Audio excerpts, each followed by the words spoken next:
Selanjutnya kita bacakan yaitu kitab Nurul Mubin fi adabis musallin, adab musolanu persolatan, dirakit dening Kiai Haji Misbah Mustafa Bangilan Tuban. Ini masih termasuk kerabatnya Gusmus, paman dari Gusmus Rembang. Ini menyikapi masalah apa? Yaitu menyikapi masalah yang berkaitan dengan khol kematian. Saya bacakan dengan tulisan pegon, kita bacakan apa adanya, karena nanti kalau kita bacakan kita tidak mengada-ngada, tapi kita hanya membaca kitab yang kita baca ini. Ini jelas ini ya. Nganake khol iku wis terkadang termasuk bid'ah. Ini yang berkata siapa? Mbah Misbah Mustafa dari Bangilan Tuban, paman dari Gusmus Rembang. Jadi nganake khol iku terkadang termasuk bid'ah. Karena bid'ah iku malam yuhat fi asir rasul wala fi asir sahabat. Yang artinya laku agama kang ora ana terkenal ana ing zamane Rasulullah sallallahu alaihi wasallam utawa zamane sahabat. Jadi bid'ah adalah perkara agama yang tidak pernah dilakukan oleh Nabi sallallahu alaihi wasallam dan dilakukan oleh para sahabat sampai tabiin sampai imam yang 4 tidak pernah melakukan yang namanya khol. Terus keterangan lagi Syekh Abdul Qadir Jailani dawuh kaya kang kasebut ana ing kitab Manaqibe. Jadi Syekh Abdul Qadir Jailani dawuh ana kaya kang kasebut ana kitab Manaqibe, yaitu apa? Ittabi'u wala tabtadi'u. Ini di Manaqib pada atil insyaallah atil 3 nggih, ada kata-kata seperti ini. Ittabi'u wala tabtadi'u.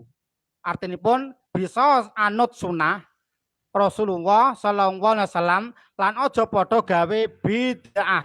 Ini pesan dari Syekh Abdul Qadir Jailani.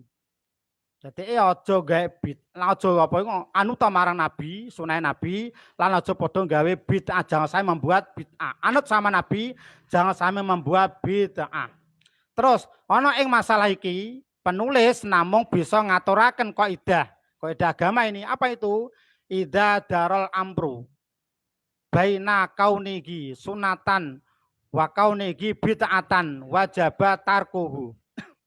Yen ana perkara kang dimamangake, ana perkara iku bisa kelebu sunah utawa bid'ah, wajib ditinggalake. Jadi kalau ada perkara agama yang disanyar itu bid'ah atau sunah, kalau dia ragu atau mamang, maka wajib ditinggalkan. Kejaba toko iku, ini ada PR dari kaum muslimin dan semua yang beragama Islam, ada PR kejaba sangka iku upamane Kanjeng Nabi sallallahu alaihi wasallam dawuh, nuli dawuh, ya misbah, ya muslimun, kaum muslimin, la taj'alu qabri ida. Jangan kamu jadikan kuburku iki ulang tahun. Ya misbah, para kaum muslimin, kuburku ingsun aja sira dadiake ulang tahun. Ini sabda Nabi nih. Terus ada apa? Ada lagi aja nganakake ulang tahun, yaitu ulang tahun apa masalah khol. Nuli Pak Kiai Saridin dawuh lan rawuh lan dawuh. Ya misbah ya muslimun, la aqulu misla qauli Rasul, bal aqulu ya misbah ya muslimun. Jadi ini ada perkataan Nabi SAW bahwa Nabi melarang untuk menjadikan kubur jadikan ulang tahun, tapi ada Kiai Misbah rawuh datang dan memberi dawuh kepada murid-muridnya atau kaum muslimin. Apa dawuhe? Ij'alu qabrida. Ya kaum muslimin, dia Misbah, aku tidak mau perkataan Nabi. Nabi berkata la taj'alu qabrida. Jangan kamu jadikan kuburku ini ulang tahun. Tapi Kiai Saridin berkata, aku tidak berkata seperti perkataan Nabi. Aku berkata, ij'alu qabri ida. Jadikan kubur ini adalah ulang tahun. Ini artinya bahasa Jawanya, hei Misbah, hei kaum muslimin, aku moh dawuh kaya kang dawuh Rasulullah sallallahu alaihi wasallam. Balik aku dawuh, hei Misbah, hei muslimin, kuburku supaya sira gawe riyaya. Sira supaya nganake khol ana ing kuburku. Peringatan jasa-jasaku.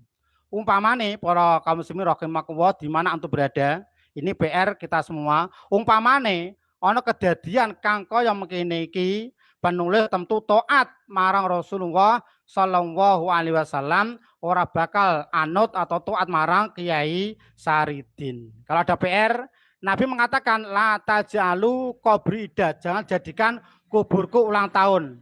Tapi Kiai Saridin mengatakan ij'alu qabri ida, jadikan kuburku ini ulang tahun. Kita milih mana?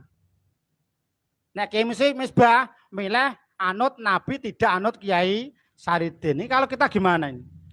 Kalau ulama kita sekarang gimana? Anut Nabi apa anut Kiai ini? Ini monggo dipikir sendiri ya.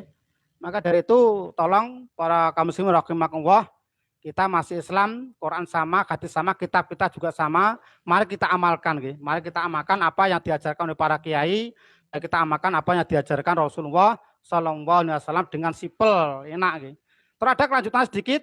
Sakwise aku nulis teko kene, ana wong kang nyatakaken ora setuju, ya, bahkan nentang sebab hal iki aku dilakokake dening kiai lan wong ngalim sak tanah Jawa. Ini perkataan Mbah Misbah Mustafa ini.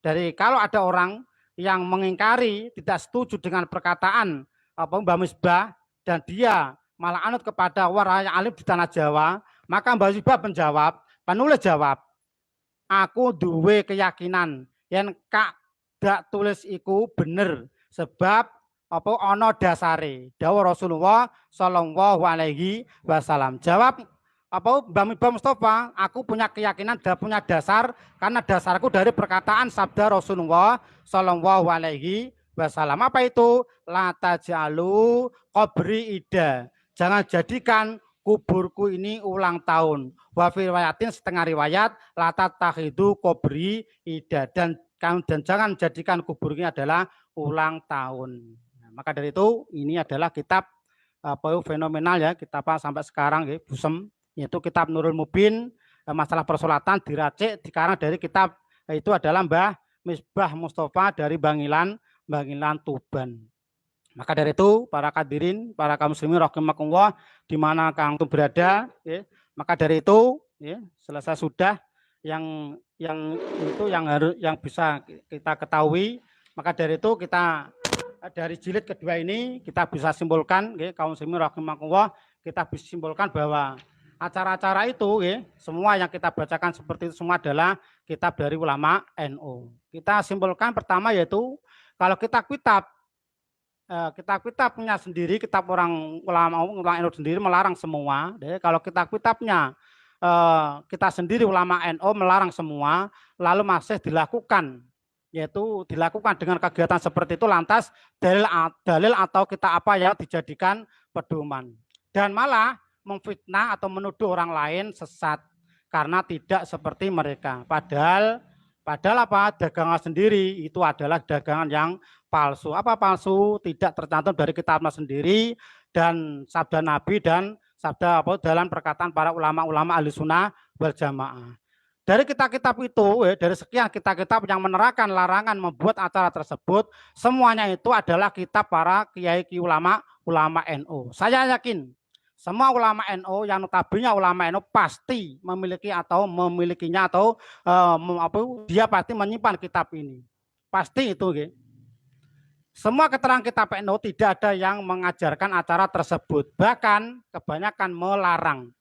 Dari keterangannya ada yang membid'ahkan dan ada yang bid'ah mungkar, juga ada yang mengharamkan.